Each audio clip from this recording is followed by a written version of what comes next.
an amendment of our Constitution, plus in conjunction with the other Dominions and the United Kingdom. So it's not a big issue for me, who I'm not an Anglican, but I don't, if you ask me if it could be reformed, yeah, I'm not in favor of that provision myself. So the monarchy can be changed over time. By the way, Tom, I wish he'd get his grammar right. He always talks about the monarchy. Canada is the monarchy. We have a monarch who is the head of Canada, but the monarchy doesn't do this or the monarchy does that. The society is the monarchy.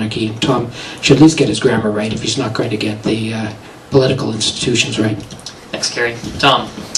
Thank you, Garry. I appreciate that. I thought you would. There hasn't been much from Garry to address the fact that why in the Commonwealth Canada stands alone as having a currency, a coinage that, I hope I'm using the right grammar, that states defender of the faith. Australia doesn't have it, even the United Kingdom doesn't have it. It was attempted 1 year, it was dropped in 1913 or 1912 or something, and there was such an outrage from monarchists that it was brought back. So nowhere else in the Commonwealth you see a reference to the Queen being by the grace of God. It's only in Canada, and it's there because of the lobbying of a small group of people who take offense every time the slightest change is made to the monarchy. And every time there's been a change, including the references to when delegates, when ambassadors come to Canada to present their papers. Up until 1993, they were made in the name of the Queen. That was changed. Now it's in the name of the Governor General. Monarchists were up in arms. They thought, oh, this is the end of Canada as we know it. But all part of the evolutionary changes of Canada. Canada's the better for it. Tom, just please look at a coin before you comment.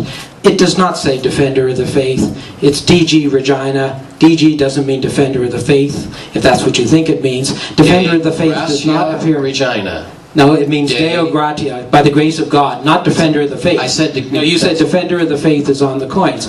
Okay, by the grace of God goes back to the point that I meant in the beginning, that the Queen exists. It's been interesting, actually, a Latin scholar points out that in the title it actually means Elizabeth exists by the grace of God, not just that she's the Queen by the grace of God. And that is, she exists by birth. That's the point.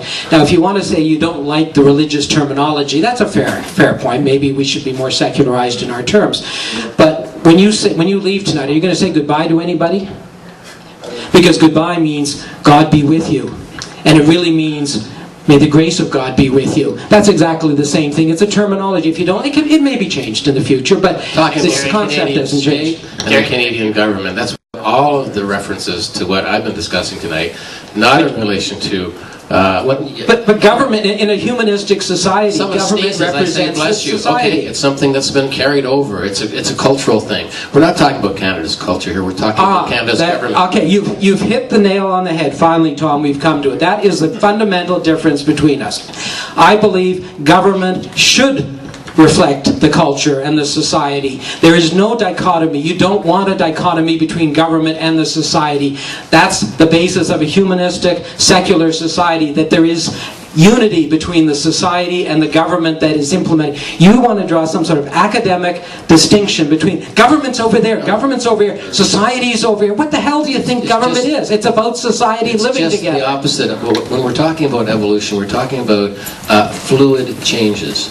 Our culture is not the same culture that we had 100 years ago. You just said it had nothing to do with culture. Well, I'm not saying about culture changing. Culture, you said government has nothing to do with culture. You just said that. But in terms of our government, and you said that. You said our government has nothing to do with our culture. So why does culture changing have anything to do with government? They're parallel, but not the same. Gentlemen, I'm going to end it there. I'm going to count that last sparring match as part of your closing remarks. So what I'd like to do now is allow each of you 1 minute to make your uninterrupted closing statements. So I think I would like to go with Tom to conclude. I'll just repeat the evolutionary aspect, and and I'm just going to also repeat something that happened in the news lately. It's often been asked to me when I comment in the media, well, you know, what kind of change, how can we have this kind of change, because everything we do is in the name of the Queen. We have Crown attorneys, we have Crown land, we have Queen's Council, and all of those things. the Crown, as I mentioned, is the Canadian state, and because we're a constitutional monarchy, there is a connection to the monarchy, more out of just habit than anything. And I'm going to give you an example here. In Australia, the state of Victoria just legislated that referring to the Queen when all right, I'll read it to you. The Attorney General and Acting Premier Rob Hulls just changed the legal system in the state of Victoria so that referring to the Queen when, for instance, someone goes to court, and it's the Queen versus so-and-so, as in Canada. Now, in Australia, they substituted the Department of Public Prosecutions for the name Queen or Regina. I mean, it sounds kind of complicated, but the point being is that the Crown is a name. That's all it is. It's the state. It's the state. Thank you, Tom. The monarchy and the state are two totally different things, and the Queen and the Crown are two totally different things as well. Garry. So Winston Churchill said, democracy is the worst form of government next to all the others.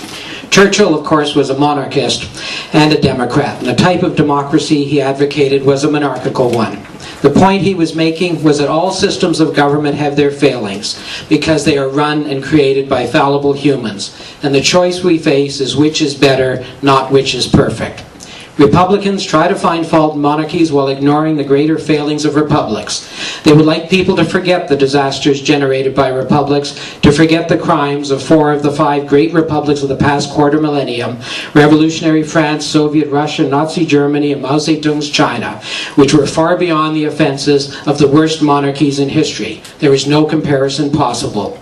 On the other hand, the virtues of democratic republics, such as the United States, the 5th great republic, and republics have virtues, all can be found and developed to a greater level within democratic monarchies. By becoming a republic, Canada would gain nothing it could not achieve as a monarchy, but would be turning its back on its history, its heritage, and its humanity. It would deny itself the virtues that only monarchies possess. It would be choosing unfounded speculation over scientific analysis and ideology over reason. The Republican option is a dead end for Canadians. The task for Canadians is to constantly improve our democratic monarchical society. Thank you very much, and thank you, Garry, and thank you, Tom. I'd like to hand the floor back over to the CFI to